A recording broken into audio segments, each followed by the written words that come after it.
In this video, we'll be talking about the concept of models and reinforcement learning. A model is one of the four primary elements of RL, and it represents a mental framework of the environment. So an environment here is the real world the agent interacts with, while the model itself is the agent's internal guess of how the world works. So you can think about this as in the environment is reality, while the model is the imagination or the framework by the agent. So an example to understand this, if we consider a robot put into a room, the environment is the room itself and everything in it, while the model is the robot's understanding of the room. However, RL can either be model-based or model-free.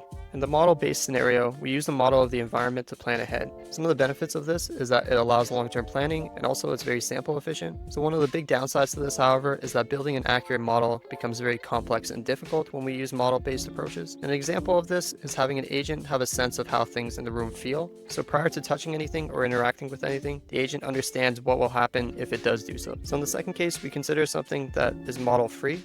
So in this case, we learn only from trial and error without having any prior intuition.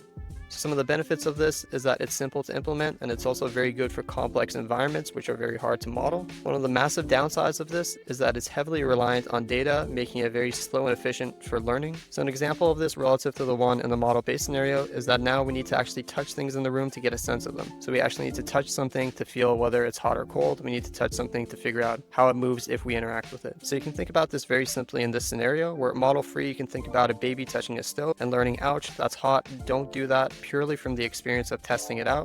Whereas model-based would be like an adult predicting, if I touch this stove, I'll get burned, without actually having to test it out. Hopefully this was informative with regards to models and reinforcement learning. Please make sure to check us out on Instagram, YouTube, and Patreon.